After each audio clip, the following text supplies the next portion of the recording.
te jure mec, mes abonnés ils doivent trop en avoir marre maintenant. Genre je dis que je fais des vidéos mais y a rien qui sort. Donc je te rappelle après.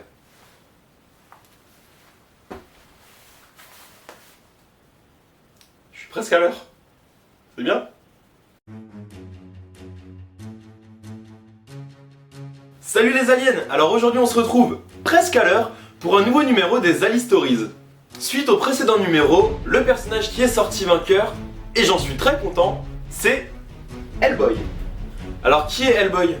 Le Prince des Enfers a été créé en 1993 par le très talentueux Mike Mignola. Ces numéros sont publiés aux États-Unis par Dark Horse et en France chez Delcourt. En comparaison avec l'univers de Batman dans l'épisode précédent, Hellboy convient plus à un public d'adolescents voire d'adultes. En effet, faire passer un démon comme héros principal d'un comics, même à la fin du XXe siècle, était un véritable défi. Et pourtant, Hellboy s'est vite imposé comme une référence dans l'univers du comics. Mais reprenons l'histoire à ses origines. La première apparition connue d'Hellboy date de 1991 sur la couverture d'un fanzine italien sous la forme d'une simple illustration.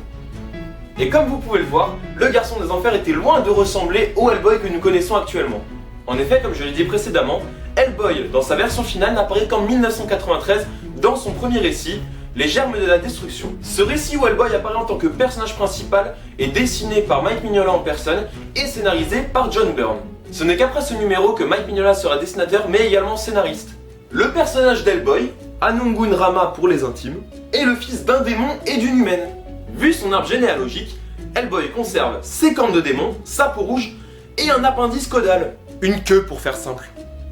L'une des plus grosses particularités du personnage est qu'il possède une main en pierre, la clé des enfers. Il possède également une force surhumaine, ainsi qu'une taille de géant, plus de 2 mètres. L'univers d'Hellboy est très étendu, en effet il ne se limite pas au simple personnage à cornes.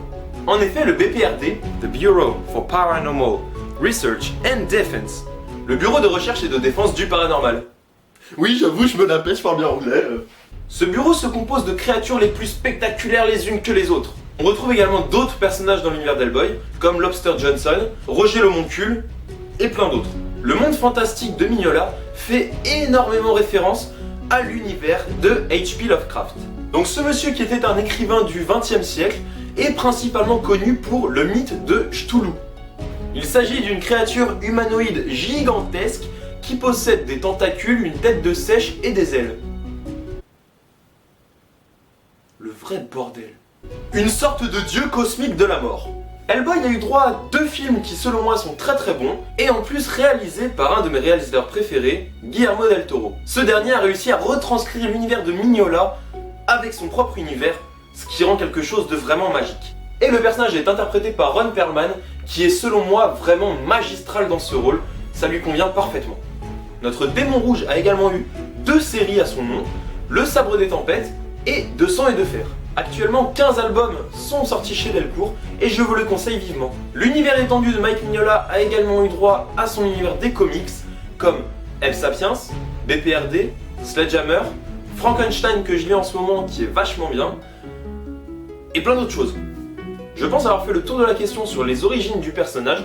Maintenant je vous laisse vraiment découvrir tout son univers, à la fois les films mais également les comics. Et si vous avez des suggestions à rapporter sur le personnage, les commentaires sont là pour ça. Concernant le prochain épisode des Ali Stories, je vous propose 2 nouveaux personnages, le personnage de Glenn de l'univers de Walking Dead, en opposition à Spawn de Todd McFarlane.